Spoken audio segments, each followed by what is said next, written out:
for this very important conference and for inviting us to talk about hemophilia. My talk is about the National Registry for Treatment Outcome. It's not a scientific talk, but I hope that you find it interesting.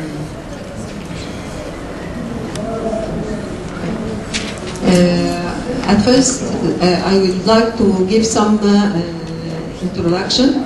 Hemophilia care in Egypt began in 1968 and took place mainly in Cairo and other major cities only, which meant the lack of hemophilia care services during these days in most of the governorates, and the patient had to travel to Cairo or other major cities to get treatment.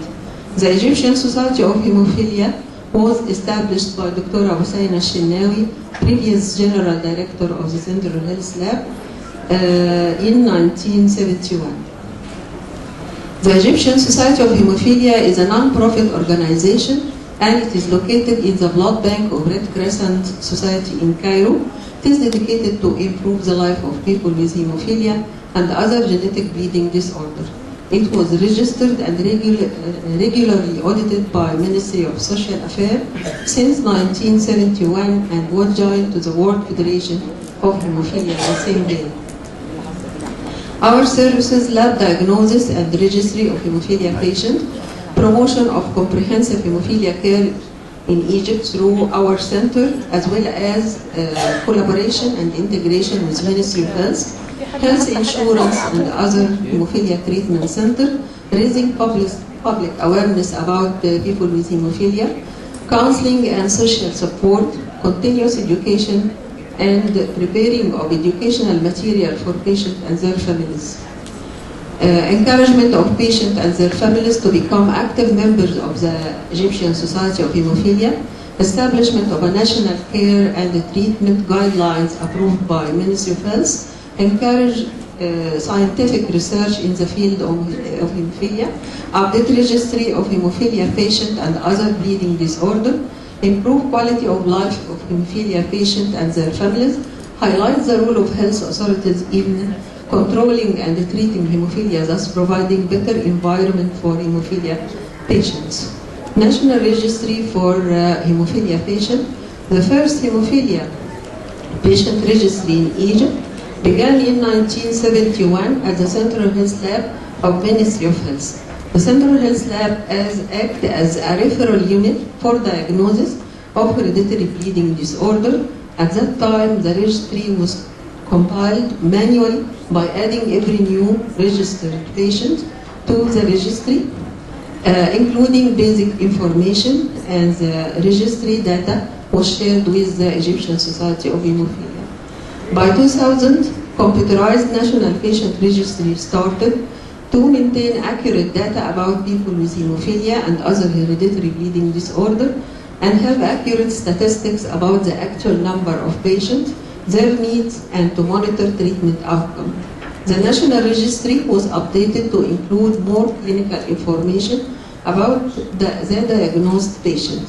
This made it easier to determine the needs of the patient more accurately and to monitor the occurrence of any complication. What's registry? Registry is a patient registry for bleeding disorder is a database or collection of records of people identified with hemophilia, von Willebrand and other inherited bleeding disorder, which include personal information, clinical information, and it is generally this data kept in a computer database, and the national registry should be centralized, and it is for the entire country to avoid the duplication of the names. The benefit of National Patient Registry: a national registry carry many benefits for the individual of hemophilia, which is the primary goal of developing such registry.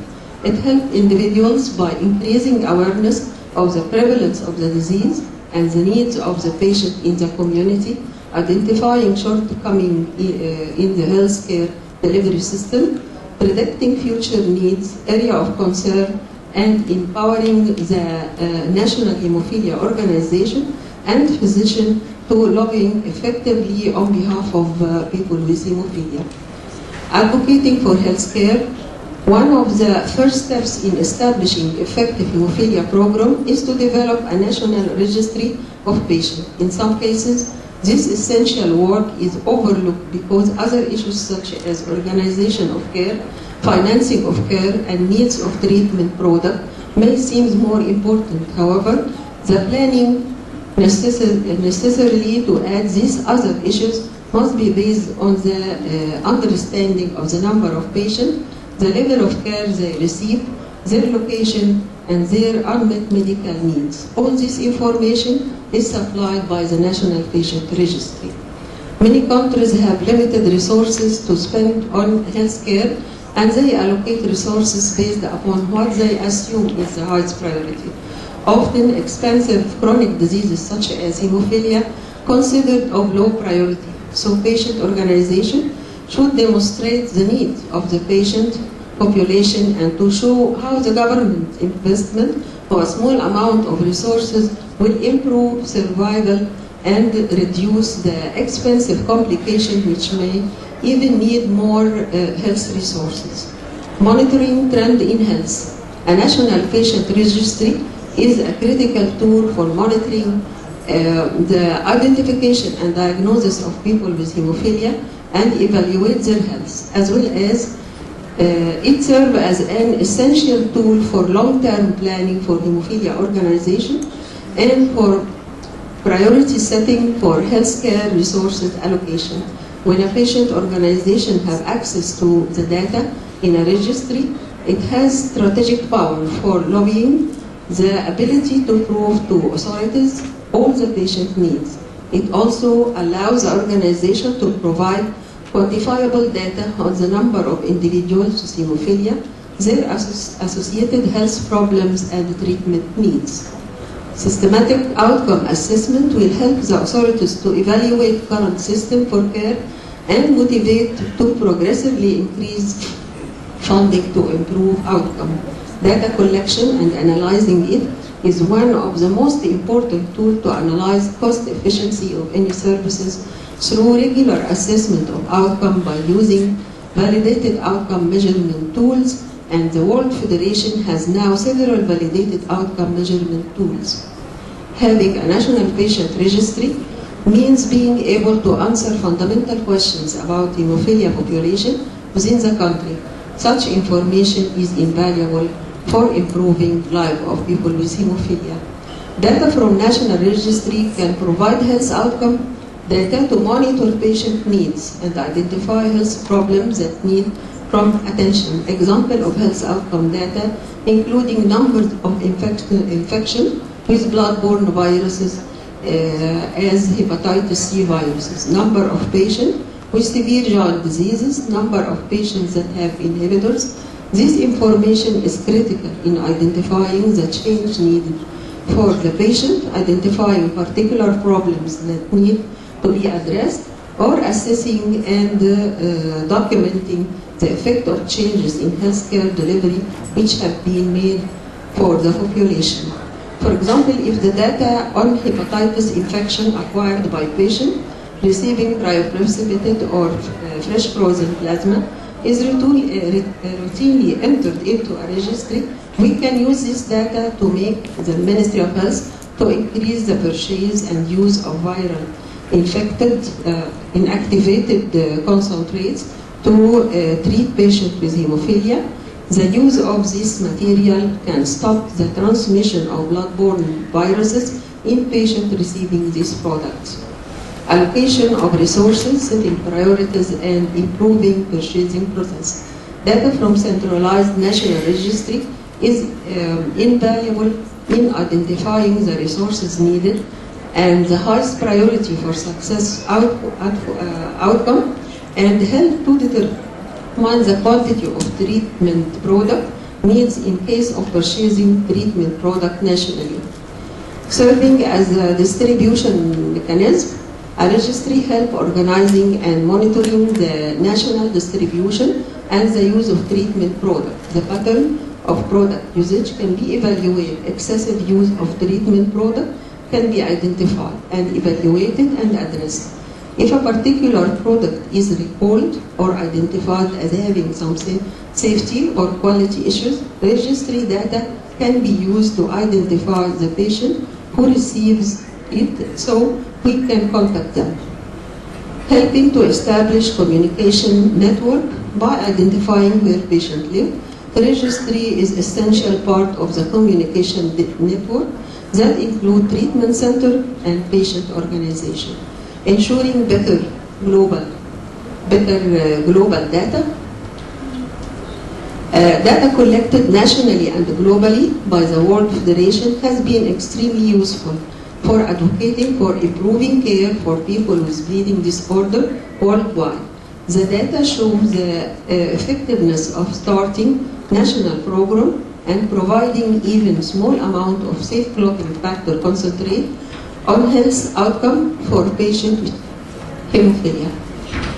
We have a project with the Novo Nordisk Foundation. It is about using of national registry in improving musculoskeletal care in Egypt. This project aimed to establish a web-based registry to assess the outcome of current hemophilia care system in Egypt and improving hemophilia care in the country. The project will focus on improving musculoskeletal care for people with hemophilia and establish a musculoskeletal registry to collect the data of regular assessment of the outcome by using validated outcome measurement tools of the World Federation of Hemophilia. This data will help to follow up the patient's joint progress during the implementation of the project.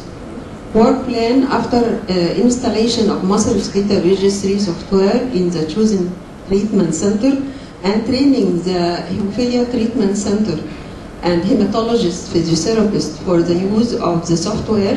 They will start treating patients with hemophilia and evaluate their joint function by collecting data and evaluating it by using the World Federation Outcome Assessment tool, and they will upload the collected data electronically from the different hemophilia treatment center. A core team from the Egyptian Society of Hemophilia will be formed and will continuously monitor the data, discuss issue with the participating centers, and gradually analyze the data. Assessment of the patient on regular basis will help to diagnose musculoskeletal problems at early stage and allow for different interventions that will help to improve function, activities, and quality of life of people with hemophilia. And systematic outcome assessment will also help the authorities to evaluate the current system for factors which may prevent the achievement or cause delay. Establishment of a web-based assessment tool site that can be efficient and accessible by the centers. Creation of efficient database. Ability of the centers to regularly upload data into the central registry. Commitment of the participating center to assess the patient condition according to the provided assessment tools. So the precautions that we will take to reduce this risk or limit the impact: consulting the vendors with the high quality experience in the field, consult vendors on the most appropriate database to be used and that can be based and accessible. Carefully select participating centers starting with pilot to assess the problems and then generalize once established. Make sure that the participating center will committed to regularly upload the data. The expected result: establishment of a registry of outcome of the national hereditary bleeding disorder care system. Training session on the outcome assessment tool will improve knowledge of both people with hemophilia and treating physician. Assessment of patient on regular basis help to diagnose musculoskeletal problems at early stage and allow for different intervention that will help to improve functional activities and quality of life for people with hemophilia. Systematic outcome assessment will help authorities to evaluate the current system, as we said before. Publication about the project data progress and outcome. Conclusion, a national patient registry is a valuable tool for effectively managing resources, improving patient well-being and saving life, saving money by improving purchasing process, and efficiently delivering quality of patient care. Thank you very much.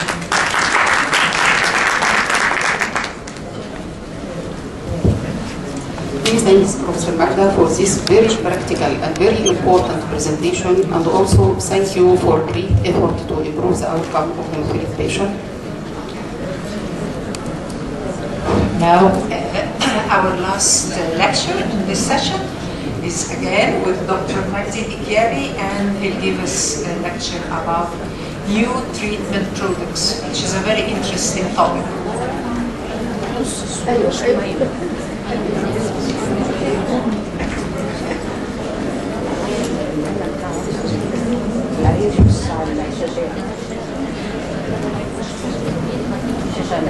شكرا دكتورة نبيل، وبعتذر عن آخر مرة. آخر مرة وخلاص.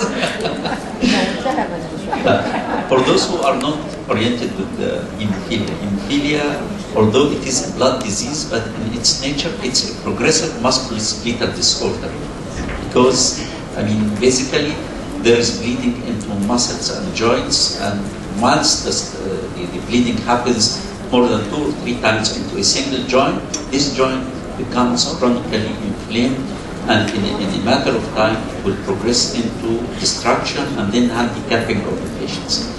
Plus many side effects like pain, inability to move, inability to go to schools. So it's really a notorious disease. But there were, across the history, recent history advances. In the 60s, there was no treatment except plasma and the whole blood. And 63, I think, the crack split was discovered by Judith Rampoul in the US, which was at this time a major advancement. But let's look to the modern history. Factor 8 and factor 9s during the 70s and 80s, before this era, which resulted in a huge disaster, because at this time the HIV contaminated these products, and this resulted in the developed countries, for the people, but you were, I think, young at this time, 50% of the patients died of HIV in the developed, so it was a huge disaster in the developing countries, So this led to trying to clone factor 8 and factor 9, and then to introduce also the virally inactivated products, and then the recombinant products, first generation, and then the second generation, which is a domain B deleted, and the refactor, and then the fourth generation comes now, which is the long-acting factor concentrates, which I will describe in a while. So current hemophilia therapy is very safe and very effective, but they receive frequent injections on the prophylaxis. So if you can reduce the number of injections, and especially in the young infants or kids where the venous access is a big problem, this can be an advantage. 30% of pups will develop inhibitors. So if we can improve the quality of the product to reduce the incidence of inhibitor development, this is another addition. Then we come to the cost, which is unavoidable. That in patients in countries like us, they do not have access at all, or have limited access to concentrates, which worsens the quality of life of the patients with hemophilia. So the hope is to have enhanced efficacy, prolongation of the half-life, greater safety to reduce immunogenicity, lower cost with improved delivery, greater and wider coagulation factor availability.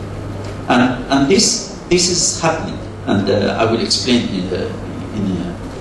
So the ways of enhancing the efficacy is like two mechanisms. One mechanism is pegylation. So the excretion from the kidney, the molecule becomes larger and the degradation becomes slower, and the molecule is retained in the circulation for longer time. Or what's called fusion. you know that the albumin and the immunoglobulins have a longer half-life than the clotting factor concentrates. The albumin, I think, is 40 days, and the immunoglobulins about 21 days. And the reason for this is that the cells have receptors to these proteins that they can internalize the protein, so protect it from degradation and then recirculate it into the circulation again. So they took this property to fuse factor 8 and factor 9 with immunoglobulins or with albumin to prolong the half-life of the Other interesting technologies is alternative therapeutic strategies like inhibition of tissue factor pathway inhibitor, but this is deleted and this is, I will focus on this. This is a very promising development that's now going into clinical trials. This is a biphasic immunoglobulin that will bypass the factor 8, factor 9 activation step and immediately activates factor 10 and consequently thrombin. This, it is a Japanese development and now it is taken by, I would say, Novartis because they are working with it and it is a clinical trial. With this treatment will be subcutaneous once every 10 days to 1 month based on the tolerance of the patient. So this will change the game totally when it comes into drugs. And of course, there is also the gene therapy. Gene therapy now for factor 9 is very successful, and I think companies are thinking of production of gene therapy, and factor 8 is in progress in the US. So, I mean, for patients with hemophilia, there is a lot of hope to change the quality of life for them, but also it depends on how much we can afford. So, the prophylaxis regimens don't prevent crippling arthritis, they delay. So even if we put our patients on the prophylaxis, which is the gold standard therapy, which means that we have to infuse the patients regularly so that their trough level is always above 1%. Because we notice that moderate patients, 1 to 5%, they don't bleed spontaneously. So if we can keep this above 1%, and this is the basis of the prophylaxis. Conventional plasma-derived and recombinant factors have short half-lives, so this leads to frequent intravenous infusions required to control bleeding. If we have extended half-life factor 8 or factor 9, we can decrease the frequency and burden of treatment. This was the rationale about. And as I described, I'll clip this slide about the models of how to do the longer half-life in this product, and I'm specifying these two products because we are now receiving donations that will be distributed to the centers from these products. We are expected to receive 6 million units, but with hurdles, we have now 2 million units in the stores waiting for release. And I mean, the WFH distributed so far 70 million units. Egypt on the first list, till now we did not use them because of the bureaucracy. While India received and used 33 millions, even small African countries, they received hundreds of thousands of units. And this is this Eloctate, recombinant factor 8, and Acrolex for recombinant factor 9, which depends on fusion of FC portion to the molecule, so it can be internalized, and then we have longer half-life. Yeah. So, dosage and administration of Eloctate. Eloctate, anti-hemophilic factor recombinant FC fusion protein, is a recombinant DNA-derived anti-hemophilic factor indicated in adults and children with hemophilia A. Calculation of the dose will be the same dose as we use with the conventional products, but the frequency will be different. Okay? If we look to the doses and the different types of bleeds, it's the same, but here the frequency for the, it becomes longer. For the minor bleeds every 24 to 48 hours instead of every 12 hours.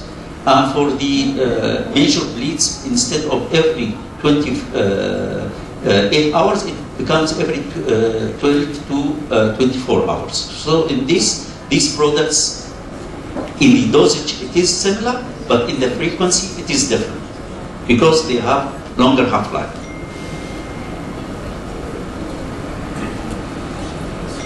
the prophylaxis, recommended starting regimen is 50 IU of Eloctate administered every 4 days. The regimen may be adjusted on patient response with dosing in the range of 25 to 65 at 3 to 5 days interval. A more frequent or high doses up to 80 IU may be required in children less than 6 years of age, because children less than 6 have a higher clearance rate compared to children between 6 and 12 and compared to adults. So the younger the age, the higher is the clearance rate of the factor concentrate. So based on this, we have to tailor. The WHO opts at having an international low-dose prophylaxis protocol that we need one day. We were discussing that we have a meeting in Ramadan for the heads of the centers to discuss the low-dose prophylaxis and the frequency of dosage, and so that we come with a universal. So each center that will receive the products, if he commits 2 or 3 kids on this dose, and we have a total of 50 in Egypt, and we find out the results of this protocol. Please keep in mind that we can discuss. So again, in the perioperative, also the dosages are the same, but the frequency is longer. So instead of having it every 12 hours for major surgery, it will be every 1 day. For minor surgery, it will be every 2 days. Okay? And here it is different. I will skip these slides in the interest of time. Yes. This is important. Pharmacokinetic studies in children have demonstrated shorter half-life and lower recovery of factor 8 compared to adults, because clearance based on per kg body weight has been shown to be significantly higher in younger pediatric population, 2 to 5 years. Higher and or more frequent dosing based on body weight may be needed. Safety and efficacy studies have been performed in 56 previously treated pediatrics less than 18 years of age who received at least 1 dose of Eloctate as part of the routine prophylaxis on demand treatment or bleeding episodes or perioperative management. We can see here that the half-life, instead of 8 to 12 hours, it is about 20 hours in the Eloctate. And the clearance rate is slower than in the conventional products, so it will be different in this respect. I will skip this. This is too technical. The clinical studies, total of 117 subjects received an individualized twice-weekly regimen, which started with 25 IU per kg on the first day, followed by 50 IU per kg on the 4th day. The dose and the interval were adjusted in the range, and so the trough level was reached between 1 to 3% in 3 to 5 days, which is longer than the conventional, which is within 48 hours. And in this, it is different from the others. I'll skip this also in the interest of time. So in summary, Eloctate was approved in US for the treatment of adults and children with hemophilia A for control and prevention of bleeding episodes, perioperative management, surgical prophylaxis, and routine prophylaxis to prevent or reduce the frequency of bleeding. So it is allowed for this. Now we come to Alprolex, which is the factor 9. It is also the same class of product, FC used. 1 IU of Alprolex raises 1 unit, as we all know, so it is similar to conventional factor 9, but the duration is different. So we can see here to treat minor bleeds 30 to 60 units, but every 48 hours. And for measure, consider repeat dose after 6 to 12 to 10 hours, and then every 24 hours. So this is different from the classical. The doses are similar, but the frequency is different. We give the injections at a longer frequency compared to the... So the recommended starting regimen is 50 IU for prophylaxis, once weekly, or 100 IU every 10 days. So for factor 9, You can use it like once, if in a high dose, once every 10 days, which compared to twice weekly now. So it's very different. Also for the perioperative management, I think this was covered. So here I will step this. Pediatric use, safety, efficacy, and pharmacokinetics of Alprolix have been evaluated in previously treated pediatric patients 12 years of age and older. No dose adjustment was required.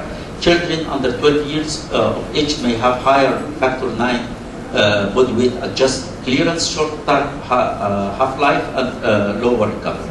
The use of Alprolix in children younger than 12 years of age is supported by the clinical study of the higher age. So, I mean, now the problem is that for the pups and for the very young age sector, the data are not very clear. So, if we will start to use these products, I hope that we can collect data to find out if and register these data about efficacy and safety of the products. Again, pharmacokinetics, we can here observe that the half-life is much longer, 86 hours compared to 24 hours. So it's very different. Also, I'll skip this because it's so, I mean, the clinical study, 3 subjects in the fixed weekly interval arm received Alprolix for routine prophylaxis starting at an initial dose of 50 IU per kg. The dose was adjusted to maintain factor 9 trough level between 1 to 3% above the baseline or higher as clinically indicated to prevent bleeding. 50 subjects required at least 1 dose adjustment. Median number of doses administered was 1. Overall median dose study was 45.2 IU per kg, and median weekly dose during last 6 months in 58 subjects who were on the study for at least 9 months was 40 IU per kg, once weekly. 29 subjects individualized interval arm received Alprolix for routine prophylaxis at 100 IU per kg for 10 days with interval adjusted to maintain factor also above 1%. Overall median was 12 days. If we give 100, it is for 12 days, and median interval during the last 6 months reached about 14 days. So one injection at 100 IU, you can get it every 2 weeks, which is a huge advancement as well. You can see here the clinical studies, the overall annual bleeding rates, prophylaxis fixed weekly interval 2.9, prophylaxis individualized 1.3, and if on demand about 18. So huge difference in this. Okay, spontaneous annual bleeding rate 1 if we are using a weekly prophylaxis. If we adjust to the patient, it is 0.88 and 11.78 in the on-demand arm. Also, in the interest of time, I will skip.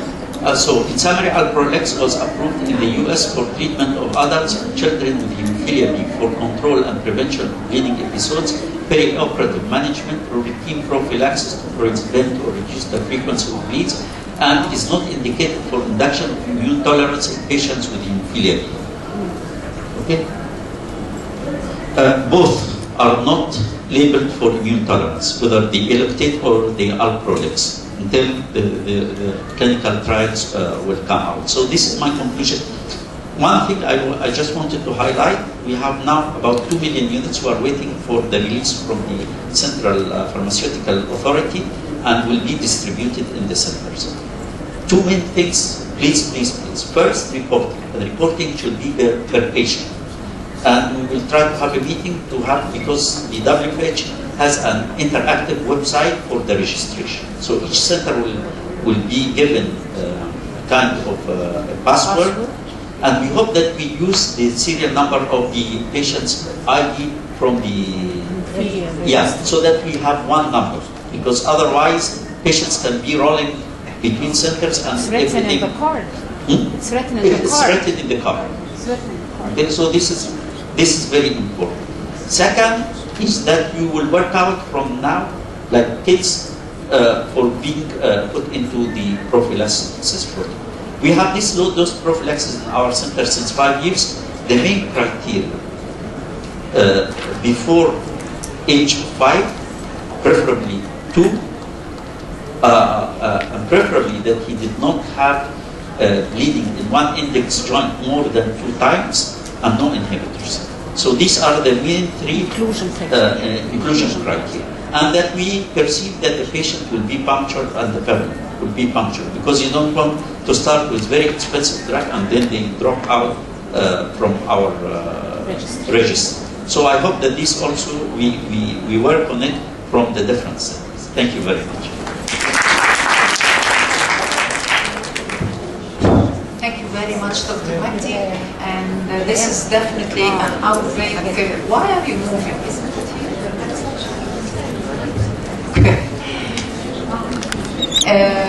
I want to just mention something that this new drugs definitely will increase life expectancy and life quality in hemophilic patients.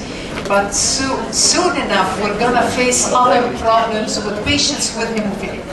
The median age for hemophilic has increased very much. It's around 64, 65 now. So we're going to face how to deal with this patient when they get myocardial infarction, how to deal with them when they get malignancy, because they reach this age, never before. So the registry is very important so that we can really manage. Thank you very much for all of us to be here for this very important session, and I would like to thank Dr. Mahdi again, because this lecture is very important, and we hope that we can release this donation soon so they can use it, because there is no factor at all in the country, and the patient is waiting, and the consignment is here inside Cairo, but we couldn't release it for more than 8 months. We spent all our effort to finish everything, but we still couldn't release it. Have all the approval from the FDA, from all the scientific organizations, have all the analysis data, but up till now we couldn't release it. We hope that we can release it soon, and I would like to stress on the data, because when we start to distribute this donation to the different centers, we will give you a form which including all the data the World Federation needed, including all the data except the name of the patient. And as Dr. Mahdi said, that the ID, it will be the ID of our society. And if there is any patient who has no this number, please ask him to come to the Egyptian Society so he can register and we can follow him. So thank you again. And I would like also to stress that if we don't give all this information to the World Federation, every 3 months we are not going to take any donation again. Thank you very much. ممكن تقولي هو ازاي بيتفتح ولا هو مفتوح على طول ولا ايه؟ تعرف الصورة كده يفتح. يعني هو مفتوح لكن مش عارف. فتح